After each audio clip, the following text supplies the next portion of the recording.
আর এখন সকালবেলায় হোটেলে চেক ইন করার পর এখন আমরা যাচ্ছি সিধে মন্দিরে জগন্নাথ দেবকে দর্শন করার জন্য। তো দেখি অনেক হয়তো নিয়মকানুন চেঞ্জ হয়েছে, অনেক দিন পর আজকে পুরীতে আসা হলো। তো দেখা যাক এখন গিয়ে যে জগন্নাথ দেবকে দর্শনে কি নিয়ম কানুন চেঞ্জ হয়েছে কিনা, আর যে ভোগ প্রসাদ আছে, যে মহাপ্রসাদ যাকে বলা হয়, সেটি নেওয়ারও কোনো নিয়ম কানুন আছে কিনা সেটাও দেখবো। কারণ আমরা কোনো পান্ডা দিয়ে কিন্তু প্রসাদ আনাচ্ছি না, ডাইরেক্ট গিয়ে আনন্দবাজার থেকে প্রসাদ নেবো। তো চলুন এখন বাইরে বেরোই। একদম আমরা রয়েছি স্বর্গদ্বারের একদম মুখে।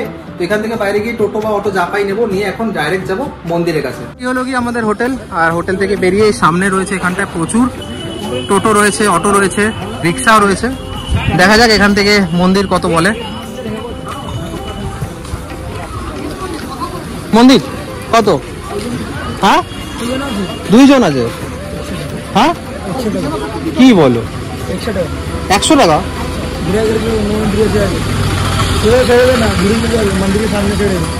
হ্যাঁ কত নেবে বলো? 100 টাকায়? তাহলে আরে 50 টাকা করে যাই। হ্যাঁ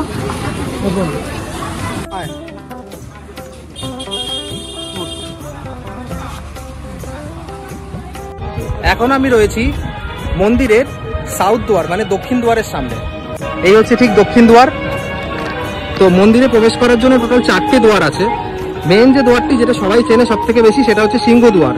তো সিংহ দুয়ারটা ঠিক এর অপোজিটে মেন রোডের ওখানটায়। তো আমাদের অটো করে এখানটায় নামেছে সাউথ দুয়ার। আর আজকে কিন্তু মন্দির চত্বর অনেকটাই ফাঁকা। তো এখানে সামনে রয়েছে ফ্রিতে জুতো মোবাইল রাখার জন্য জায়গা।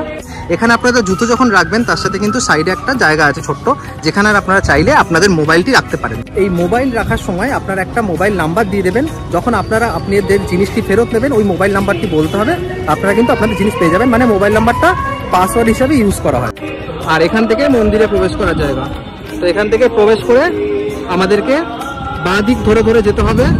অনেক মন্দির আসবে, সেগুলো দর্শন করে তারপরে প্রবেশ করতে হবে মেন নাট মন্দিরে, যেখানে আমাদের জগন্নাথ দেব বিরাজ করছেন। তো চলুন এখন ভেতরে যাওয়া যাক। আমাকে মোবাইলটা জমা দিতে হবে। মোবাইল জমা দিয়ে ভেতরে যাই, এসে তারপরে আপনাদেরকে পুরো ডিটেলস দিচ্ছি।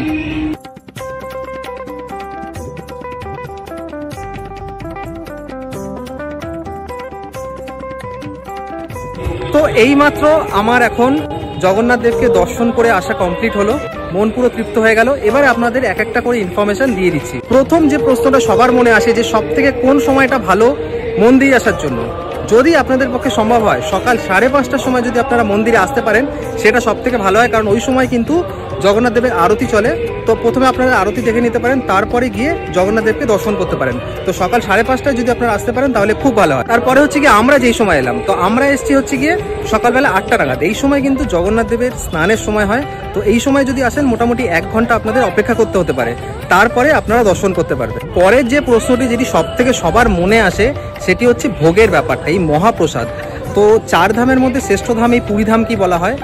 আর এইখানকার কিন্তু বিশেষত্ব হচ্ছে এই মহাপ্রসাদটি। তো সবাই যারা এখানে আসেন পুণ্যার্থীরা যারা এখানটায় পুজো দেন, তারা এই মহাপ্রসাদ সংগ্রহটা কিভাবে করবেন তো সেটাই উত্তর আপনাকে দিয়ে দিই। তো কিভাবে সংগ্রহ করবেন সেটা বলার আগে আপনাদেরকে বলে দিই এখানটায় ভোগের দুটো তথ্য। একটা, আপনারা সবাই জানেন যে এখানে কোনো রকম ধাতুর জিনিস ব্যবহার করা হয় না ভোগ রান্নার জন্য, মানে মহাপ্রসাদ রান্নার জন্য সমস্তটাই কিন্তু মাটির পাত্রে ব্যবহার করা হয়। আর একটার পর একটা মাটির পাত্র পরপর রেখে কিন্তু এখানটায় মহাপ্রসাদটি রান্না করা হয়। আর সবার ওপরে যে পাত্রটি রাখা হয় তো সেটির কিন্তু রান্না সবার আগে কমপ্লিট হয়। তো এটা একটা তথ্য মোটামুটি আপনারা সবাই জানেন। দ্বিতীয় একটি তথ্য রয়েছে, সেটি হচ্ছে গিয়ে মন্দিরটি চারিপাশে জানেন আপনারা সমুদ্র রয়েছে। তো এই মন্দিরের মহাপ্রসাদে রান্নার জন্য যে মিষ্টি জল ব্যবহার করা হয় সেটি কিন্তু এই মন্দির চত্বরে একটি কুয়া রয়েছে যার নাম যমুনা কুয়া। তাই সেই জল থেকে কিন্তু সমস্ত প্রসাদের রান্না হয় এই যমুনা কুয়া থেকে। এবারে আসি আপনাদের সময়ের ব্যাপারে, যে মানে কোন সময় আপনারা মন্দিরে আসলে কিরকম মহাপ্রসাদ পাবেন তার ব্যাপারে। যদি আপনারা ভোর 5:30টা থেকে সকাল 10:30 অবধি এসে আপনারা মন্দিরে পূজা দেন, সেই সময়টা কিন্তু আপনারা শুকনো ভোগ মহাপ্রসাদ হিসাবে পেতে পারেন, যার মধ্যে খাজা, লাড্ডু, মিষ্টি ইত্যাদি জিনিস থাকে। আর যদি আপনারা অন্নভোগ চান বা কানিকা, যেটাকে পোলাও বলে, সেগুলো যদি চান তাহলে কিন্তু আপনাদের 11টার পর ভেতরে আনন্দবাজার যে আছে সেখান থেকে আপনারা নিতে পারেন, অথবা আপনাদের হোটেলে যে পান্ডা রয়েছে তার থেকেও নিতে পারেন। 250 টাকা থেকে কিন্তু শুরু হচ্ছে, এইটুকু বলে দিচ্ছি আপনাদের। 250 টাকা কিন্তু থেকে ভোগের কুপন পাওয়া যায়। লাস্ট একটা ছোট্ট ইনফরমেশন দিয়ে দিই, যেটা অনেকের কাছে অতটা গুরুত্বপূর্ণ নাও মনে হতে পারে।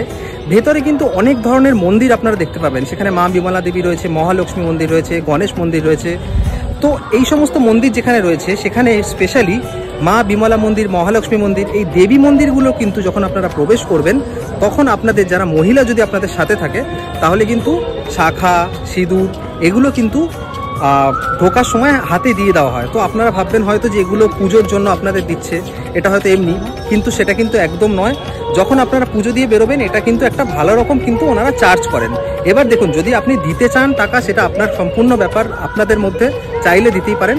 তো মোটামুটি 500, 1000 যাকে যেরকম ওরা ইচ্ছা ওরকমভাবে টাকা নিয়ে থাকেন। তো এই ছিল জগন্নাথ মন্দিরের নিয়ে একটা ছোট্টখাট্ট ইনফরমেশন, একটা ব্লগ আপনাদের সামনে উপস্থাপনা করলাম। তো চলুন, দেখা হচ্ছে এরকমই আরো অনেক ইন্টারেস্টিং ভিডিও নিয়ে। ততক্ষণের জন্য ভালো থাকবেন আর সুস্থ থাকবেন।